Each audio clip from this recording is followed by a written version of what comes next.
wind and the waves are calling your name, promising an afternoon of kite surfing that offers a rush like no other. It's a little bit like surfing, it's a little bit like windsurfing, it's a little bit like sailing, but it's not a replica of any of these sports. It looks easy enough, but to stay on the safe side, you better take a lesson before your hang 10 turns into an afternoon of you hanging on for dear life.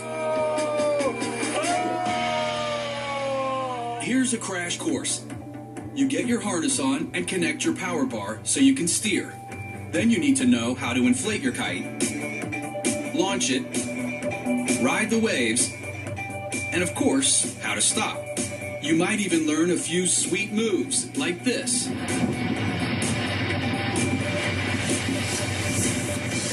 But even experienced kiteboarders get into trouble. What was the guy up there? Look. In 2001, off the shore of Mokulea Beach Park on the island of Oahu, Eric Eck was taken for a ride that was almost his last. Just as he got back to the beach, the wind had come so strong, together with a thermal from the mountain behind him, that it picked him up. You can get a lot of updrafts off the ocean. Updrafts can be quite erratic and send kite sailors pretty high. You can't control the wind. Mother Nature does that. But you can control the kite and how you maneuver in different wind situations. The winds in Oahu suddenly became erratic that day. That's what lifted him nearly 200 feet into the air, leaving Eric dangling above the cliffs. In 2001, off the shore of Mokulea Beach Park on the island of Oahu, Eric Eck was taken for a ride that was almost his last.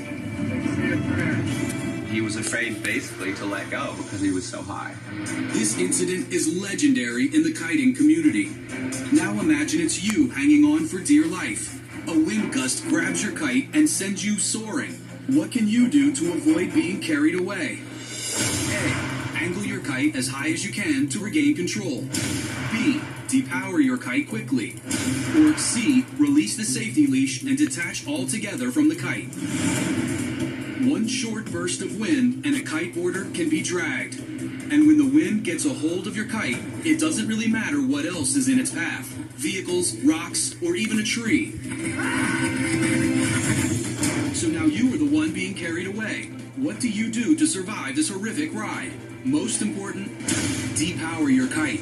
It is as simple as pushing the power bar away. Taking the tension off of it deflates the kite. With today's modern equipment, it can be pretty easy to do. If Eric had this technology, he could have simply released the quick release and the kite would have been powerless. Angling your kite higher could actually make it more dangerous. If a strong gust of wind comes to take your kite, putting your kite straight up is probably a bad idea. It may lift you up. Releasing the safety leash and detaching would be a waste of energy. It's not necessary to release the whole kite. With the safety systems that we have now, you simply can release the bar, or if there's still power, you can release the first quick release. Locked into the kite, Eric simply couldn't unhook. People on the beach spot him as he lofts more than 200 feet into the air. Suddenly, the wind releases its grip. Unreal. And slams him down into the hillside. Shockingly, Eric doesn't break a bone and lives to ride again. But others couldn't forget the horror of his ride. Created a lot of interest in improving safety of kite surfing when this incident occurred. Kite surfing accidents can be terrifying. It's not the kind of sport where you buy your kite on the internet and try to teach yourself or have your friend teach you. That kind of approach could be slow and very painful. So if you decide to give kite surfing a try, remember these tips. Take some lessons. Use modern equipment with the latest safety components.